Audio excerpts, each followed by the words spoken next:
Am I the idiot for being unable to forgive my husband for yelling at me while I was in the hospital, and seeing this as the nail in the coffin for our marriage? Following being released from the hospital after having our second baby, I was readmitted one day later due to severe preeclampsia and HELLP syndrome. Since I had a C-section just 4 days prior and had a blood pressure putting me at risk of having a stroke or seizure, I was unable to drive myself to the hospital, nor could my husband, as our toddler and newborn were both sleeping. I wanted to take an Uber, but my husband insisted on asking his parents to drive me. His parents live very close by, whereas my family is all 45+ minutes away. Some background.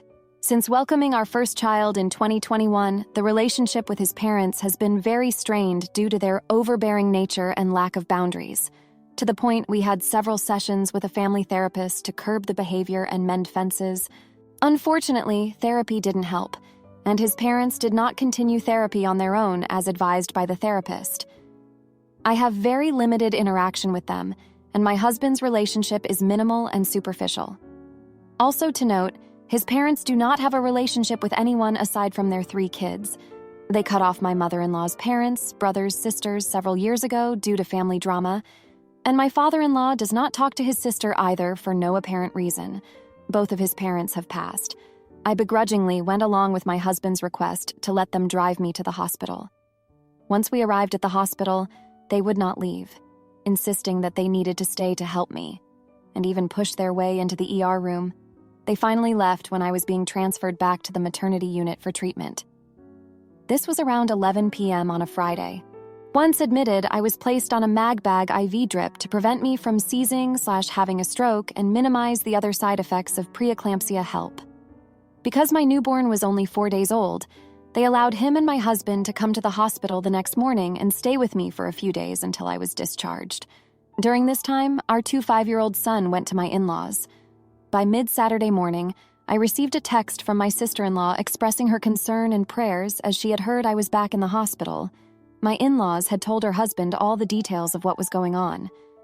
I found this incredibly frustrating and inappropriate, as some of the historical issues we had with my in-laws stemmed from them constantly over-inserting themselves and sharing our business gossiping. The medical situation I was in was very serious and incredibly scary. It was not something that I feel was anyone's right to share but mine and my husband's, especially given that I had only just been admitted and started treatment hours before. Tests were still being run, and the treatment plan was still being evaluated at this point. As soon as I got the text from my sister-in-law, I expressed my frustration to my husband about his parents sharing my medical details with others. My husband agreed and was frustrated as well, so he left the room to call his parents. He came back several minutes later and said he talked with his parents, and now I should get over it, in a very flippant manner. I pressed him, asking why his parents felt it was their place to alert others, and my husband shared a made-up story about how his brother called his parents and heard my toddler in the background and asked why he was there. This was fabricated by either my husband or his parents because minutes later I got a text from my father-in-law saying he told my brother-in-law because, as a brother, he had the right to know what was going on. At that point, I told my husband that his parents have no discretion and are again overstepping boundaries. My husband, seemingly annoyed by the whole situation, again told me to get over it in a hostile tone and went on to say they're old so we can't change their behavior, which I agree with, but that doesn't mean we should ignore and tolerate our boundaries being violated. I then said he needs to pick a side, and yelling at me for their behavior was misplaced anger. He then said that maybe he's not the right person for me because he's not going to push back on them about stuff like this anymore, and I need to live with it. My husband just doesn't like his own boat being rocked, so plays both sides and gets angry at me when I get upset. This is a constant in our relationship. From my perspective, I was in the hospital for a very serious condition and didn't feel supported by my husband even though he agreed that his parents' behavior was inappropriate. This is compounded by the fact that we have had several similar incidents with his parents that always result in this same kind of fight.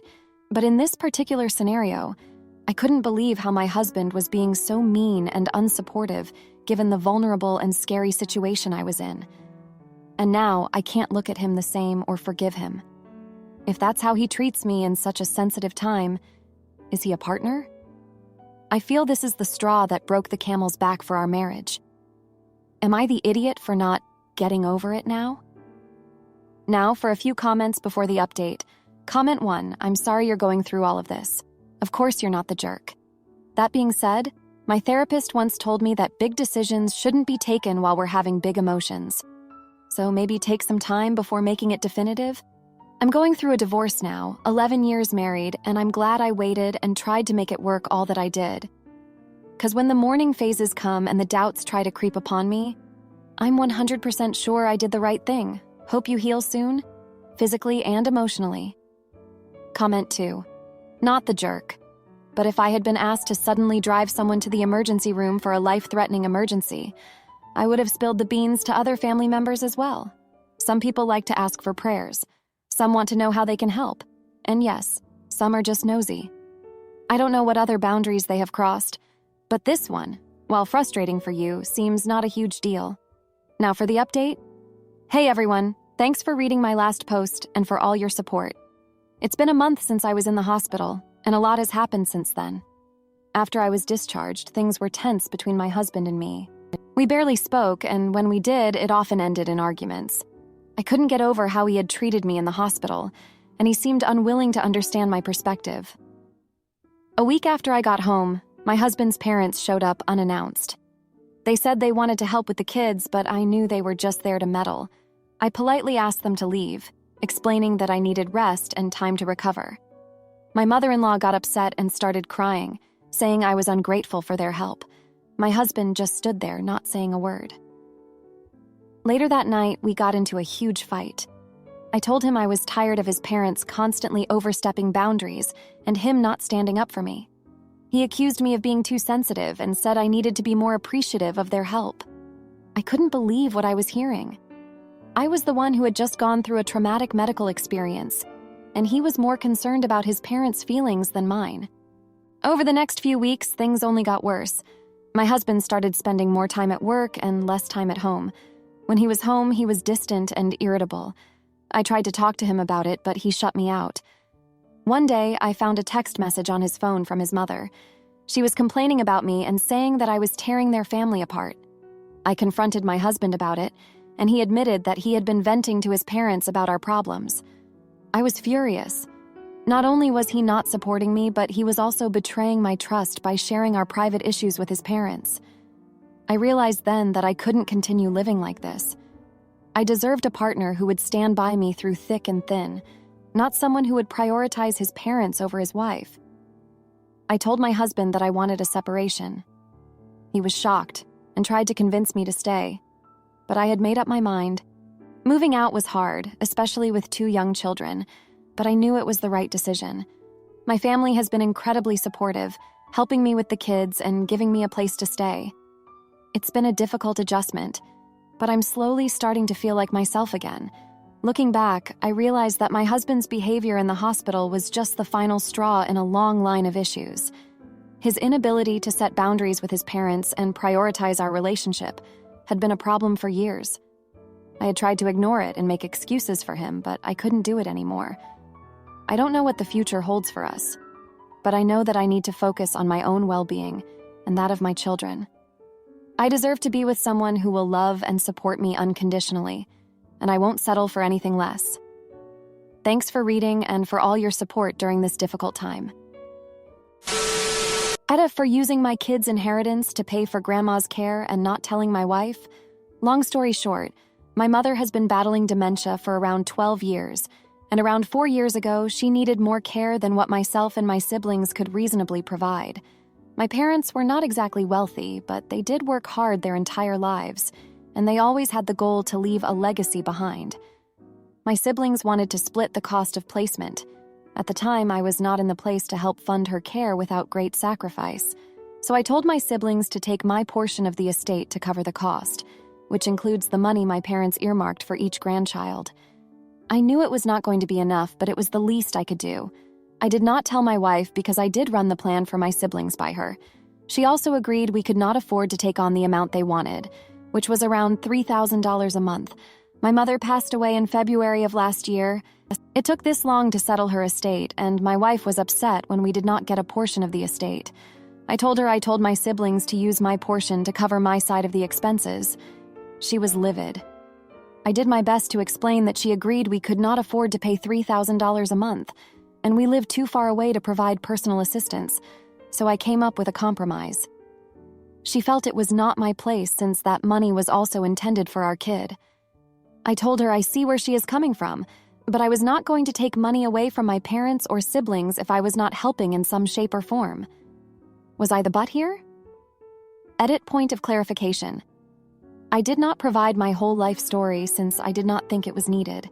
I do agree I should have told her. I do not know why I did not tell her, and I am going to apologize for not telling her. As for why my siblings did not use her money, as far as I know, it was for tax reasons. Her assets were not liquid. I know the subject came up when it came time to pay for college because our mom got officially diagnosed when I was 14. She had early onset dementia. They were talking about selling some assets to cover my college costs. I told them it was not needed since I got a scholarship and worked to cover my living expenses. Our mother was cash poor. For as long as I can recall, my oldest sibling covered the majority of the household costs. I never really gave how much money my mother had much thought. I was also oblivious to the hell my siblings went through shielding me from reality. That being said, the reason they did it the way they did was for tax reasons, and it was just easier that way. I do not know the details, and TBH, I don't even care. I wish I could give them more because they gave me so much. I know it was painful for our mom to refer to them as strangers, but always lit up when she saw me, yet she was in the lovely place she was because of them. I simply existed. End of the day, I do owe my wife an apology, and I will do so. As for the money, that is the least I could do for all they have done for me. I can never repay them for all they did for me. Now, for a few comments before the update. Comment 1. Until your mom was deceased, you had no inheritance. It was your mom's money still. Your mom's money should be used for your mom's care until either the funds are expended or she passed away. If your mom really wanted that for your kids, without the option of it being used for her own needs, it would have been placed into trusts. Comment 2. Not the idiot. It's your inheritance. You did the right thing. But your siblings paid and you couldn't. Why does your wife think they should have paid out of their own pockets without you helping too? That's really selfish, and you should point that out. They got paid back what they put in. Now for the update. Hey everyone, it's been a week since my last update, and I wanted to fill you in on what's been happening. First off, thanks for taking the time to read this. After my wife found out about me giving up our portion of the estate to cover my mom's care expenses, things have been tense at home. She's still upset that I didn't consult her before making the decision, and I can't blame her. I've apologized for not telling her, but it seems like there's more to it than just the money. We've been arguing a lot lately, and it's not just about the estate. Old issues that we thought were resolved have resurfaced, and it's like we're reliving past fights all over again. I've been trying to be patient and understanding, but it's hard when it feels like every conversation turns into an argument. To make matters worse, my siblings have been calling me non-stop, asking for more money. Apparently, the portion of the estate I gave up wasn't enough to cover all of the expenses, and they're struggling to make ends meet. I want to help them out, but I'm not sure how much more I can give without putting my own family in a tough spot financially. I've been thinking a lot about my childhood and how much my siblings sacrificed for me. Growing up, I was always the baby of the family, and they did everything they could to shield me from the reality of our mom's illness. I remember when I was in high school, my oldest sibling would work multiple jobs just to keep food on the table and a roof over our heads. I never really appreciated how much they did for me until now. But as much as I want to help my siblings, I know I need to prioritize my own family. My wife and I have been talking about starting a college fund for our kid, but with all the money we've been giving to my siblings, it feels like that dream is slipping away. I've been trying to find ways to cut back on expenses, but it's not easy. We've already downsized our house and sold one of our cars, but it still doesn't feel like enough. I've even been considering taking on a second job, but I know that would only put more strain on my marriage. Last night, things came to a head when my wife found out that I had been sending money to my siblings without telling her. She accused me of choosing them over our family, and I couldn't deny it. I've been so focused on trying to make up for lost time with my siblings that I've neglected my own wife and child. We got into a huge fight, and she ended up leaving with our kid to stay with her parents. I'm not sure when or if they'll come back, and I'm starting to wonder if I've ruined everything. Looking back, I can see how my actions have hurt the people I love the most. I thought I was doing the right thing by giving up my portion of the estate, but I didn't consider the long-term consequences. Now I'm left with a fractured family and a mountain of debt, and I'm not sure how to fix it. I keep thinking about my mom and how much she wanted to leave a legacy behind. But what good is a legacy if it tears your family apart? I wish I could go back and do things differently, but I know that's not possible. For now, all I can do is try to make amends with my wife and figure out a way to support my siblings without sacrificing my own family's well-being. It's not going to be easy, but I know I have to try. Anyway, that's all for now. Thanks again for reading, and I'll keep you updated on how things go. Ida, for wanting to discuss my stepson's suicide with our daughter against my husband's wishes. I met my 43-year-old husband in November 2008. My husband had a son already, and we all moved in together pretty quickly. My husband had sole legal and physical custody of his son. In 2013, we found out we were expecting. We had our first girl in early 2014. At that time, his son took his life. There were warning signs. He was in therapy, had been hospitalized and on medication, but you still don't actually anticipate it, you know? When raising our girls, they know they had a brother and that he's in heaven. We have pictures of him around and go to his grave sometimes. When they previously asked what happened to him, we told them his brain got sick. They just accepted that and moved on. Today, my 10-year-old daughter told me she Googled me. What pops up is the old fundraiser and events we did for his birthdays and angelversaries. Some of those posts reference how he died, not the method, just that it was by himself.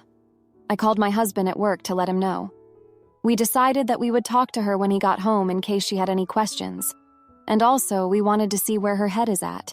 We sat her down and asked her about what she saw. She said she saw it but didn't read it. My husband just said okay and had her leave the room. I spoke with my husband after she left, and he no longer wants to talk with her about it. Obviously, this is 100,000 times more traumatic for my husband than it is for me, but I'm still pushing for us to talk with her. I don't want her reading about it on the internet, which I honestly don't believe she didn't already do. He said since it's his son, he should get to decide when we talk about it. He said I'm an AH for pushing him to do this. We have not yet spoken to her. I don't know, am I the idiot for pushing him? I definitely don't want to do it without him, but I'm not sure he'll ever be ready. Update. Hey all, I'm not sure if this is how updates work, but I'm just editing the post, so fingers crossed this is right. My husband and I were able to talk this morning before the kids got up.